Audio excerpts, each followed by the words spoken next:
Welcome, Crispin. Thank you so much. Just a couple of questions for you. Tell us why you got into this healing work that you do. Well, I fell into the Alexander technique really sideways almost 30 years ago now when I was working at an acting school. That process is used by actors and musicians all over the world for over 100 years to work with their bodies, their instruments to um, foster greater clarity of expression and reduce repetitive stress injuries. That I run to that with musicians.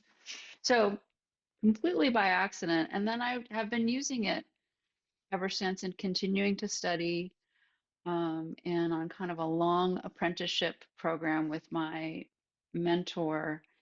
And I have found that it just applies to everything. There's no situation where I'm awake that I cannot use integrative Alexander technique to help. So it's a real pleasure to share it in this context with y'all, be of service. I love it. Who doesn't want tools that you could use at any moment of the day or night at any time? Yeah. That's cool. That's pretty cool. Tell us a little bit more about how you use them. How do you and well, let's start with how you personally define resilience. We're here to talk about resilience today, so let's start. hmm Yeah. Yeah. So my definition, or the way I seek resilience, I guess, is to make sure that I have the internal resources and external resources so that I can make a new choice anytime. So to me, it implies that flexibility that I have, um, you know, the nourishment, the energy, all the little health bars and video games to so that if I'm in a situation that I don't like, I can leave it. Or if I want to try something great and new, I can reach toward that great and new thing. I love that. I love that. I really appreciate the idea of like internal and external support. And you kind of already answered this, but I'm just going to dig in a little bit more. Like, what are your personal practices of resilience? Um, well, I use this stuff all day, every day. So integrative Alexander technique is means that it's really applied to life.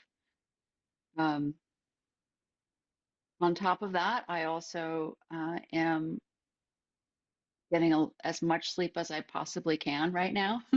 So this is making the conscious choice to be unconscious for, and I've really been tracking like, oh, it turns out for me to get 8 hours, I have to be in bed for 10 hours. So it's a big chunk out of my day, for instance, but that's really helping me in this season. Um, and prioritizing the basics of eating decent food and really exercising. That's helping me process some of the anger I've been having. So, in the storms, in addition to the work that I do that helps me do all these things, I'm also getting strong, getting sleep, Yeah, I love that. looking for And some like just pleasure, like some here and there.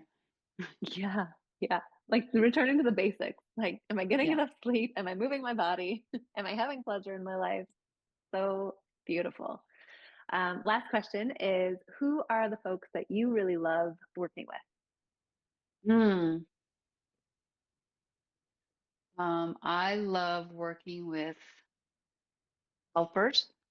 I like working with people who are working to make the world a better place. I love working with entrepreneurs, people who are excited about offering their services to the world and maybe need a little support in uncovering the confidence that that might take for them. And I love working with people who are have maybe been through a long healing process and things just aren't quite coming together. So this integrative process can help bring things together in that way. That's all really rewarding. Right. Love it. Well, I'm looking forward to experiencing it myself. So I'm going to pass it fully on to you. Take it Great. away. All right. Well, don't leave me behind because I need you. So for you and everyone else, you're absolutely welcome and encouraged to play along with anything that we're going to do. Alicia and Samya will be participating.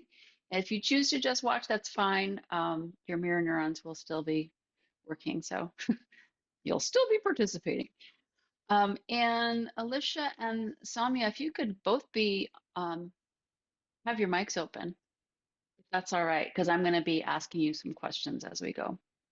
Sure. So I'm going to share 4 super simple strategies that you can use anytime of the day.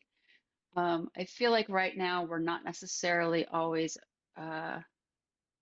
ready for information that's coming our way, or the sudden need to care for somebody, um, or even feelings coming on that we weren't expecting.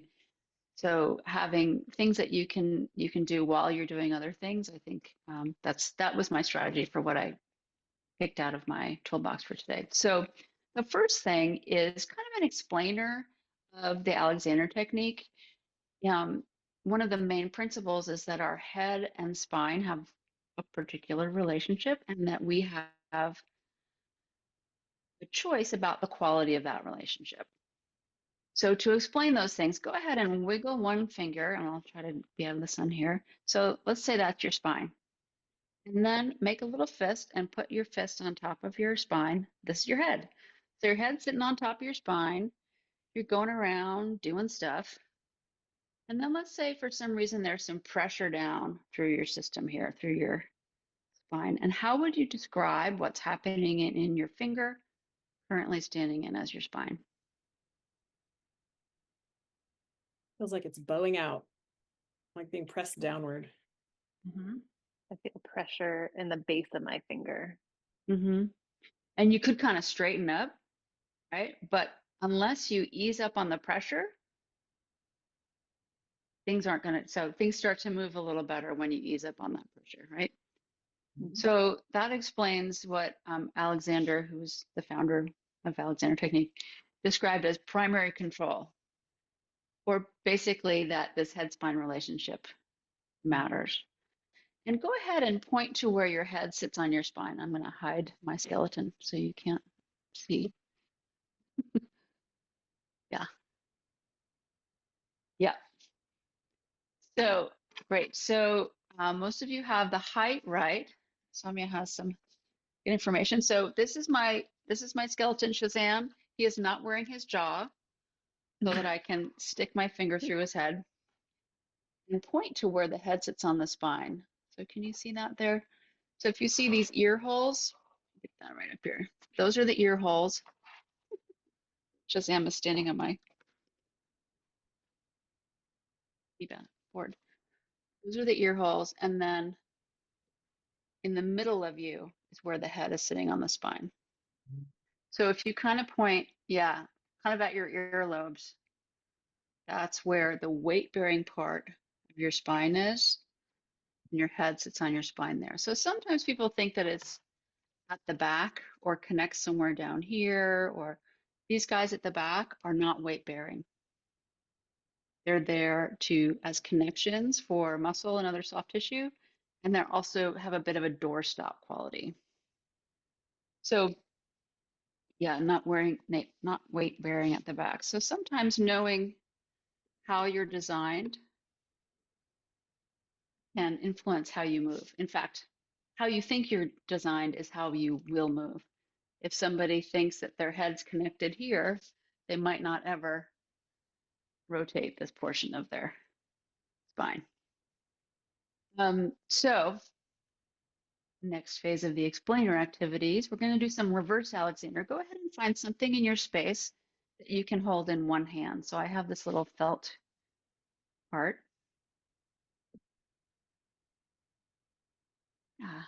And just put it down kind of at arm's distance, maybe in front of you on your desk or table or wherever you are.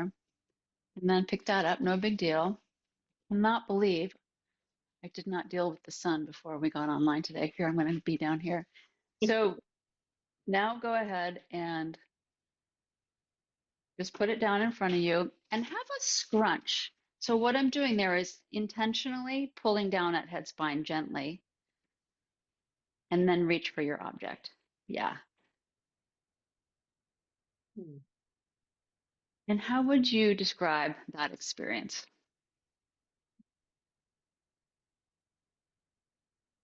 Almost like what was harder when I was Mm-hmm. scrunched. And it felt like I was kind of like there was almost resistance in my arms to go forward.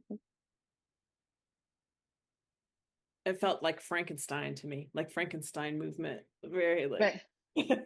stiff. Stiff, yeah. So it's such a small thing, right? I mean, we're exaggerating something that happens often in life, but still not a giant movement, had an impact way beyond maybe expectations. So the next version of this we're going to do is I'll do it first and then we can do it together. So I'm going to put my object over here, my adorable felt heart. I'm going to have a scrunch. And on my way to reaching for that object, I'm going to unscrunch as I go. So again, I'm just going to extend my spine in that direction as I reach for the object. So put your object down, have a gentle scrunch, look at your object, reach for it, and then unscrunch as you go. What do you notice there? It flowed as you unscrunch, the movement just kind of flows a lot more naturally. My breath, oh, sorry, Alicia. Yeah, no problem. Yeah, I felt like my breath moved more easily when as I unscrunched. Like I felt like I could breathe again. Yeah. So if that's the only thing you ever learned about Alexander technique was that if you notice you're scrunching and you unscrunch as you go, you don't have to stop and do anything. You can just do it while you're reaching for the dishes, when you get the bad news, when you're on your heels for some reason, and just unscrunch. And things generally start to work a lot better. So after today, if you think about just noticing if you're doing any kind of version of a scrunch, it could be situational, like, oh, I have to do something funny at the cafe to get to work on my laptop, which is why I never work in cafes, or so that's like an on purpose, like, what's the word I'm looking for? Mechanical reason for having to do that, or situational reason, or a little bit of surprise, anything like that. Just notice when it comes up. You won't feel your spine, but you might feel other things like tension in your neck or just discomfort. And then see what happens if you do that on scrunch. Is it possible to be scrunched when you're laying down? For sure, yeah. So I don't work with people in an unconscious state or semi-conscious state, but the way that you lay down to go to sleep can really change the quality of your sleep. So if you're laying down and you're squeezed up like that, just try to let your spine be its full length with its curves. So we're not talking about straightening up. It's about full size. Being your full size, which includes curves, curves, curves, curves. The second idea I wanted to explore is everyday breathing. So there are lots of great fancier ways of breathing. What I wanted to talk about is just regular everyday breathing. So again, we're going to do a couple of explorations here. One is just go ahead and put one hand on your upper ribs here and have a little gasp. In fact, actually, let's put one hand gently down here, lower ribs or solar plexus, yeah, and have a little gasp, like you just got someone came to the door. It's your best friend in the world showed up and you weren't expecting them, right? Okay, so probably you're feeling movement in the upper hand and not so much in your lower hand. Yeah. And that's sometimes when people talk about shallow breathing, which can also happen when we're unhappy or a little panicky, that our ribs, it's a beautiful design because we're designed to have this, our upper ribs move quickly so that we can get air quickly when we need it. The way that we're living now, kind of where time and space bends and we get information from across the world and there's nothing we can do about it, our bodies don't know the difference between the danger that we're experiencing through being compassionate, intelligent people, the danger that's in our right here, right now. So we might need a little convincing that we can actually take a full breath. So one way to convince yourself, so go ahead and just turn the backs of your hands and put them on your lower ribs. So a little bit like doing the funky chicken. Yeah, so take a few breaths there. You might notice on my shirt, I don't know if you can see, my hands are moving into this space, my side space here. That tells me my lower ribs are moving, which is great. So your lungs are beautifully ensconced within your ribs, the rib basket. They don't go below the rib basket. Your diaphragm keeps it all in there. But the movement of the ribs to the side means that all of my ribs are moving to bring in the most breath possible. And then people sometimes refer to belly breathing or other kinds of breathing. That's really the squish of the organs beneath your diaphragm. That's happening because you're bringing in all that air. So a little bit more anatomy here. I won't bring up Shazam, but just that your ribs don't expand. They just swing around the lungs. Yeah. Is that a new idea, Alicia? Yeah. You have the surprised face. Yeah. Right. So breathing is movement, and there's skeletal involvement. Yeah. What are you noticing there? It looks pleasant. You talking to me? Yeah. Uh-huh. I love the idea that breathing is movement. Ah, Because okay, it good. feels Great. like I'm exercising all the time. I'm getting more exercise than I thought. So if you're noticing just being out in the world, even waiting in line at the grocery store, if you notice, you can do this, or you can just see, oh, can I feel the sides of my body occasionally touching my arms, or do I notice the fabric of me moving around? So that letting your ribs move all day, every day, really brings on all day more potential for calm, right? If we get stuck up here, even if it's one surprise moment, it might kind of repeat in our system. So both of these so far are ways to unscrunch and breathing is moving, are ways to let our nervous system,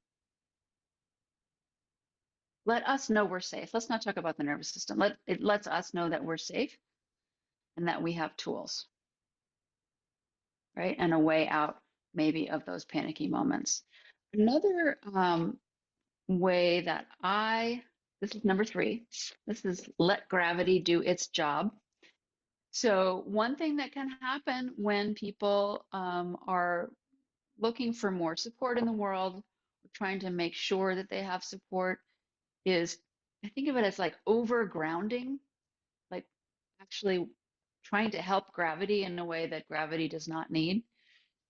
And at the same time, almost robbing yourself of some resources. So maybe Alicia, if you stay seated, and Samya, if you would stand, we'll just do 2 versions of this. one for seated and one for standing. So for Alicia, go ahead and just really plant into your chair. Like, yeah, just like, really, really get that foundation strong. And what do you notice about any muscles or your ability to breathe as you do that?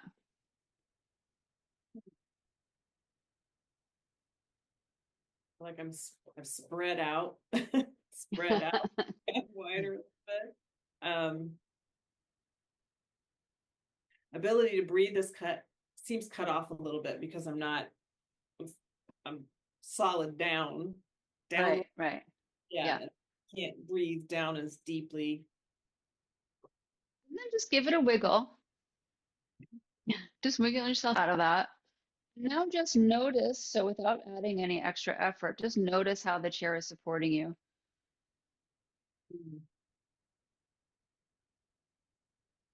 What do you notice there? It feels more like support under my thighs instead of it's more forward support, I guess, instead of like downward, backward support. Yeah, and so I give you kind of vague direction about like how to do that super planting thing, but the idea here is that I think that sometimes we kind of grip the floor or the chair unnecessarily. So let's look at the standing version. So Samia, if you would go ahead and just lift one leg. I'm just lifting one knee. Can you see me there? Yeah. So I'm lifting one knee, and then I'm gonna just go ahead and lift the other one. Just going back and forth. Yeah. So one thing I'm not doing is worrying about how my weight transfers to the foot that's touching the floor. And yet, it's still there to support me. So let's go ahead and do a version where we like over-engineer it. So I'm going to have one leg up, and then I'm going to put it down. I'm going to really plant it, and then lift my other knee up. And what do you notice there? Woo. I feel like the Tin Man. Okay. Yeah. Like I feel very stiff and I feel very off balance. Whereas when I was just doing it naturally, I felt very balanced. Right. Yeah. So I think sometimes our effort to draw energy from the ground, that's called grounding, can actually be adding muscular effort that actually doesn't help us. Yeah. To me, when I talked about resilience and being able to go anywhere, anytime, this is part of it, right? I want to be able to work with gravity, which I'm remarkably well attuned to, as we all are, since we've lived in the same gravitational situation probably our whole lives. Yeah. And that we can go anywhere, anytime. So, the fourth idea I wanted to bring up is be here. Don't worry about now. That's how I think of it. So, now can take care of itself. What I would like to explore is where am I? So, this can be a wonderful way to, if there's any kind of feeling of I'm out of my body or any of that kind of thing, actually engaging your senses in your environment is super helpful. So if you're able to, so let's say, for instance, you're on a stressful Zoom call and you're like, okay, gotta be here, don't want to be here, choose to be here. At the same time, I'm going to grab something that has some sensual input for me, some sensory input. So go ahead and around your space, and let's just take a tour of touching 10 things. So find 10 things to touch and explore. This is probably not something I would while on a Zoom call, although I am on one right now, aren't I?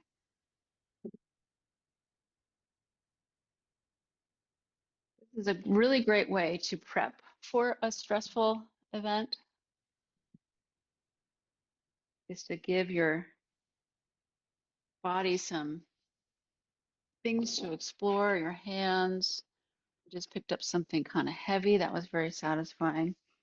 And then a way to take it a little step further is just to describe out loud to yourself the things that you're exploring. So I might say, here's the little purple guy. He's squishy here. He seems to have come from a mold.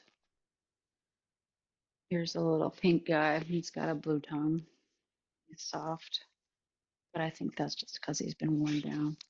So really going for some sensory input there.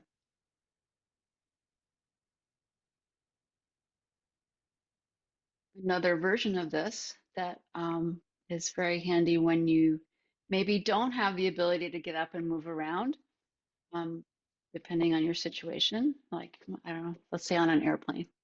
So one way to bring you into the here and now is to, I said not now, just here, is to say, okay, I'm going to pick a color. I'm going to look for every purple thing in my room. So I just look around. Maybe I count them 3, 4, 5, 6, 7, 8.